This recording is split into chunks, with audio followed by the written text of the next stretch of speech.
Bismillahirrahmanirrahim. Dear students, Assalamu alaikum. Today we will discuss potassium sparing diuretics.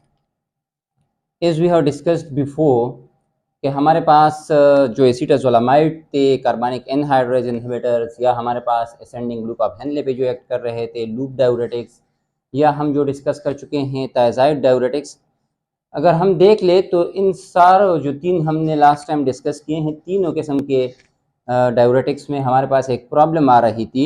ये body से potassium की loss increase कर रहे थे, पोटेशियम इन द यूरिन ये इंक्रीज कर रहे थे। एसीटाजोलामाइड थे या लूप डाययूरेटिक्स थे या हमारे पास थायजाइड डाययूरेटिक्स थे, क्या कर रहे थे?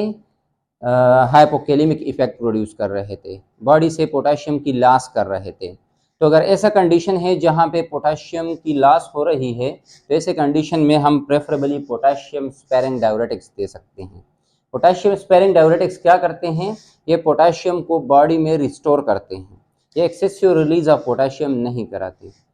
हम देख लें यहाँ पे मैकेनिज्म क्या है, पोटेशियम स्पेरिंग डाययूरेटिक्स किस तरह एक्ट करते हैं और किस तरह हमारे पास सोडियम की रीअब्जॉर्प्शन इनहिबिट करते हैं और हमारे पास जो बॉडी से रिमूवल ऑफ सोडियम है या बॉडी से रिमूवल ऑफ वाटर है उसको इंक्रीज कर रहे हैं। किस तरह करते हैं? जिस तरह लास्ट टाइम हम डिस्कस कर रहे थे कि हमारे पास नेफ्रॉन है, as we know that millions of nephron are there in kidney. तो नेफ्रॉन में क्या होता है, बेसिकली यहाँ पे ग्लोमेरुलस से जो फिल्ट्रेशन होती है टुवर्ड्स बोविन कैप्सूल, उसमें वेरियस कंटेंट्स है वो फ्लो कर रहे हैं। प्रॉक्सिमल ट्यूब्यूलर सेल्स के बाद हमारे पास असेंडिंग लूप ऑफ हेनले, फिर डिस्टल कन्वोल्यूटेड ट्यूब्यूल, फिर हमारे पास कलेक्टिंग ट्यूब्यूलर सेल्स पे। यहाँ पे जब पहुँच जाते हैं क्या होता है, यहाँ पे हमारे पास सोडियम रीअब्जॉर्ब होते हैं, सोडियम रीअब्जॉर्ब होके पोटेशियम के साथ एक्सचेंज सोडियम पोटेशियम एटीपेज है, यहाँ पे सोडियम पोटेशियम के साथ एक्सचेंज कर लेते हैं, तो potassium inside towards cellular side आ जाते हैं और हमारे पास लुमिनल साइड पे पोटेशियम की कंसंट्रेशन इंक्रीज हो जाती है, तो हमारे पास यूरिनरी आउटपुट जो है पोटेशियम की इंक्रीज हो जाती है। ये नॉर्मल मैकेनिज्म है, नॉर्मल फिनोमेना है। यहाँ पे हम देख रहे हैं कलेक्टिंग ट्यूब्यूलर सेल्स पे ये लुमिनल साइड जो है इसको मैंने जूम कर दिया, और इसी तरह एक सेल, ये ग्रीन सेल्स है, एक सेल को मैंने जूम कर दिया ताकि आपको क्लियर समझ आ जाए। जब यहाँ पे वेरियस कंटेंट्स फ्लो कर रहे हैं, नॉर्मल की बात कर रहे हैं, बिफोर गिविंग एनी ड्रग हमने कोई पोटेशियम स्पेरिंग डाययूरेटिक्स नहीं दिए है इस टाइम पे। जब वेरियस कंटेंट्स फ्लो कर रहे हैं, सोडियम यहाँ से रीअब्सॉर्ब हो जाते हैं टुवर्ड्स सेलुलर साइड और हमारे पास सोडियम पोटेशियम एक्सचेंज हो जाती है, सोडियम पोटेशियम के साथ थ्रू एटीपेज जो है ये एक्सचेंज कर जाते हैं और सेलुलर साइड पे पोटेशियम की कंसंट्रेशन ज़्यादा हो जाती है जो कि लीक करती है टूवर्ड्स लुमिनल साइड। जब लुमिनल साइड पे पोटेशियम की कंसंट्रेशन इंक्रीज होगी तो urinary removal of potassium increase हो जाती है। ये नॉर्मल मैकेनिज्म है, नॉर्मल जिस तरह हमारे पास वेरियस कंटेंट्स फ्लो कर रहे हैं बिफोर गिविंग एनी ड्रग, उसकी बात हो रही थी। अब क्या होता है, इससे before going towards potassium sparing diuretics हम अगर देख ले अल्डोस्टेरोन का इफेक्ट कलेक्टिंग ट्यूब्यूलर सेल्स पे। अल्डोस्टेरोन हमने लास्ट टाइम डिस्कस किया था कि हमारे पास जब स्ट्रेस होगा बॉडी पे या नॉरएपिनेफ्रिन जब रिलीज होगी, वो क्या करती है, वो बीटा-1 रिसेप्टर ऑफ जक्स्ट्राग्लोमेरुलस अपरेटस पे एक्ट करती है। बीटा-1 रिसेप्टर जब स्टिमुलेट हो जाते हैं, तो हमने ऑलरेडी हम डिस्कस कर चुके हैं प्रीवियस लेक्चर्स में कि बीटा-1 जब स्टिमुलेट होंगे तो रेनिन की रिलीज ज़्यादा हो जाएगी, एंजियोटेंसिनोजन पे एक्ट करेंगे, एंजियोटेंसिन 1 जो है एंजियोटेंसिनोजन पे एक्ट करेंगे और एंजियोटेंसिन 1 में कन्वर्ट होगा, एंजियोटेंसिन 1 कन्वर्ट हो जाएगा एंजियोटेंसिन 2 में by the action of AC enzyme. Angiotensin 2 हमारे पास जब ज़्यादा होंगे तो अल्डोस्टेरोन की कंसंट्रेशन ज़्यादा हो जाती है, अल्डोस्टेरोन जब ज़्यादा होंगे तो अल्डोस्टेरोन यहाँ पे कलेक्टिंग ट्यूब्यूलर सेल्स में इसके ये रिसेप्टर्स है, यहाँ पे मैंने अल्डो नाम इसको दे दिया, अल्डो रिसेप्टर हमारे पास है कलेक्टिंग ट्यूब्यूलर सेल्स पे। अल्डोस्टेरोन के रिसेप्टर्स है और अल्डोस्टेरोन जब इस पे एक्ट करेगा तो it will cause stimulation of these receptors. For example यहाँ पे मैं अल्डोस्टेरोन बना देता हूँ,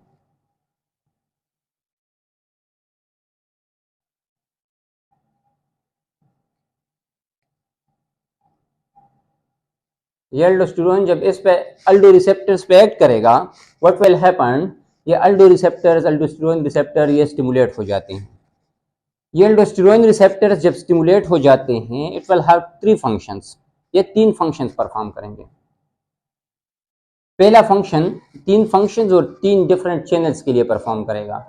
पहला फंक्शन ये क्या करेगा, जब अल्डोस्टेरोन इस अल्डो रिसेप्टर्स को स्टिमुलेट करेंगे, it will causes increase synthesis of these sodium channels. First function, increase synthesis of these channels.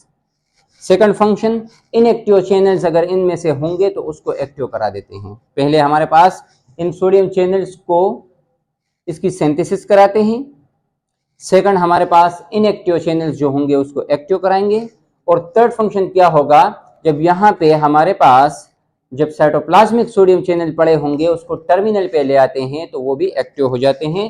तो इन 3 फंक्शंस के साथ क्या होगा कि हमारे पास जो है ये सोडियम चैनल्स जो है ये इंक्रीज हो जाते हैं। अल्डोस्टेरोन जब अपने अल्डो रिसेप्टर्स के साथ बाइंड करते हैं तो हमारे पास नॉन फंक्शनल सोडियम चैनल्स को फंक्शन कराएंगे, हमारे पास जो new synthesis of sodium channel होगी, और इसी तरह जो हमारे पास साइटोप्लाज्मिक सोडियम चैनल होंगे उसको टर्मिनल पे ले आएंगे। तो अल्टरनेटिवली क्या होगा, ये सोडियम चैनल्स जो है ये इंक्रीज हो जाएंगे, सोडियम चैनल्स इंक्रीज हो जाएंगे। यही 3 फंक्शंस अल्डोस्टेरोन जब अपने अल्डो रिसेप्टर्स के साथ बाइंड करेंगे तो यही 3 फंक्शंस ये सोडियम पोटेशियम एटीपेज करेंगे। किस तरह, सोडियम पोटेशियम एटीपेज इनएक्टिव जो है एक्टिव बन जाएंगे, नॉन फंक्शनल जो है फंक्शनल बन जाएंगे, cytoplasmic sodium potassium ATPases terminal पे चले जाते हैं, और इसी तरह हमारे पास new synthesis of sodium potassium ATPases हो जाती है। तो क्या इफेक्ट प्रोड्यूस होगा, सोडियम पोटेशियम एटीपेजेस ज्यादा हो जाते हैं, सोडियम चैनल्स ज्यादा हो गए, सोडियम पोटेशियम एटीपेजेस ज्यादा हो गए। और यहाँ पे पोटेशियम चैनल्स के लिए भी यही 3 फंक्शंस, ये अल्डोस्टेरोन जब अपने रिसेप्टर के साथ बाइंड करेगा तो यही 3 फंक्शंस होंगे। साइटोप्लाज्मिक पोटेशियम चैनल्स टर्मिनल पे आएंगे, इसी तरह हमारे पास new synthesis of potassium channel हो जाएगी, और इसी तरह हमारे पास जो नॉन फंक्शनल चैनल होंगे वो फंक्शनल हो जाते हैं। तो कमुलेटिव इफेक्ट हमारे पास यह जाता है कि सोडियम चैनल अल्डोस्टेरोन क्या करता है, सोडियम चैनल को इंक्रीज कर देता है, पोटेशियम चैनल्स को इंक्रीज कर देता है, इसी तरह सोडियम पोटेशियम एटीपेजेस जो है ये हमारे पास इंक्रीज हो जाते हैं।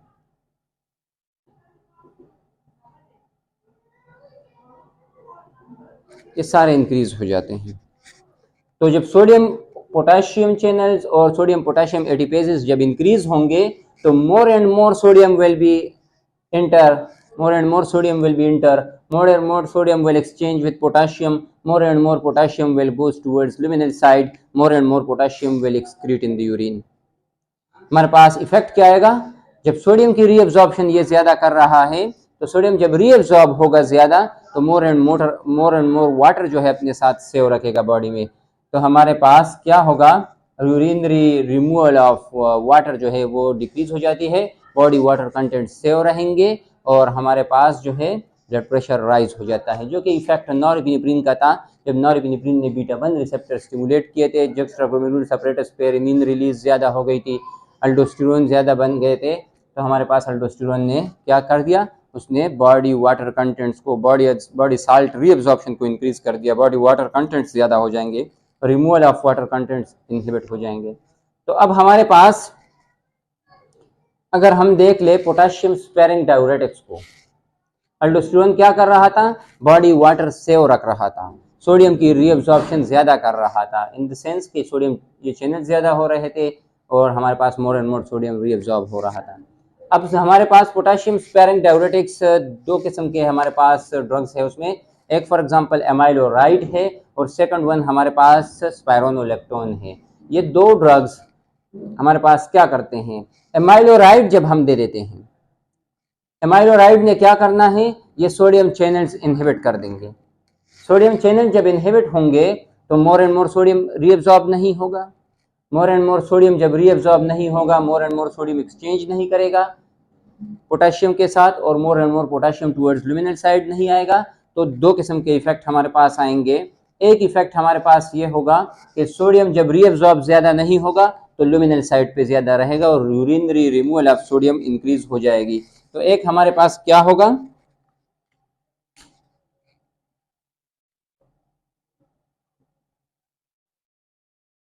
यूरिनरी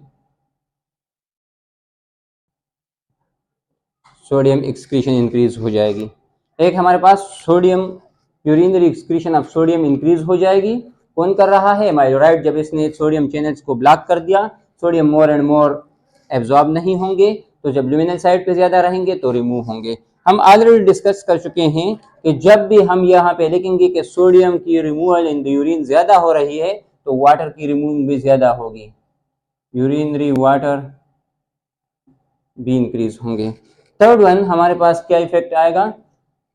जब सोडियम की रीअब्जॉर्प्शन नहीं होगी तो मोर एंड मोर पोटेशियम की रिमूविंग नहीं होगी, पोटेशियम लुमिनल साइड पे ज़्यादा नहीं आएंगे। जब नहीं आएंगे तो पोटेशियम की रिमूविंग जो है ये इनहिबिट हो जाएगी। तो पोटेशियम, बाकी जो हमारे पास ड्रग्स थे जो इससे पहले हमने डिस्कस किए थे, वो सारे पोटेशियम की रिमूविंग इंक्रीज कर रहे थे यूरिनरी, और ये हमारे पास यूरिनरी पोटेशियम जो है उसको डिक्रीज करेंगे। यूरिनरी पोटेशियम डिक्रीज करेंगे मींस हाइपोकेलेमिक इफेक्ट नहीं होगा, हाइपरकेलेमिक इफेक्ट आएगा। Potassium inside the body save होते जाएंगे। इसी तरह अगर हम देख लें, ये दूसरा ड्रग जो ये तो एमाइलोराइड का इफेक्ट है। एमाइलोराइड हमारे पास सोडियम चैनल्स को ब्लॉक कर रहा था। और सेकंड वन ड्रग जो हमारे पास स्पाइरोनोलेक्टोन है, स्पाइरोनोलेक्टोन क्या करता है? स्पाइरोनोलेक्टोन हमारे पास अल्डोस्टेरोन का इफेक्ट यहाँ पे अल्डो रिसेप्टर्स पे एक्ट करेगा, और अल्डोस्टेरोन का इफेक्ट जो है ये इनहिबिट हो जाता है। अल्डोस्टेरोन का इफेक्ट कौन सा था? ये सोडियम चैनल्स को इंक्रीज कर रहा था, पोटेशियम चैनल्स को इंक्रीज कर रहा था, सोडियम पोटेशियम एडिपेजेस को इंक्रीज कर रहा था बाय स्टिमुलेटिंग। जो हमारे पास इनएक्टिव चैनल्स थे उसको एक्टिव कर रहे थे, न्यू सिंथेसिस करा रहे थे, और इसी तरह हमारे पास साइटोप्लाज्मिक चैनल्स को जो है टर्मिनल पे ले आ रहे थे। तो अब हमारे पास क्या होगा?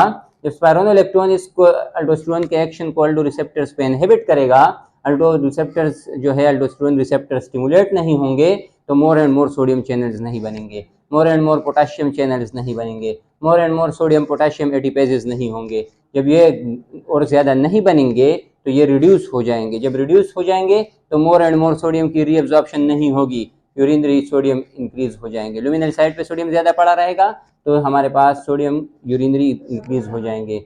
इसी तरह सोडियम पोटेशियम एडिपेजेस के साथ एक्सचेंज नहीं करेगा, more and more potassium luminal side पे नहीं आएगा, तो more and more potassium urinary increase नहीं होंगे और डिक्रीज हो जाएंगे। और इसी तरह जब यूरिनरी सोडियम इंक्रीज हो रहा था तो हमारे पास वाटर की रिमूविंग भी इंक्रीज हो जाएगी।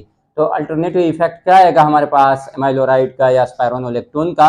ये डिफरेंट मैकेनिज्म से हमारे पास सोडियम की रीअब्जॉर्प्शन इनहिबिट कर रहे हैं, और पोटेशियम की रिमूविंग जो है वो भी इनहिबिट कर रहे हैं।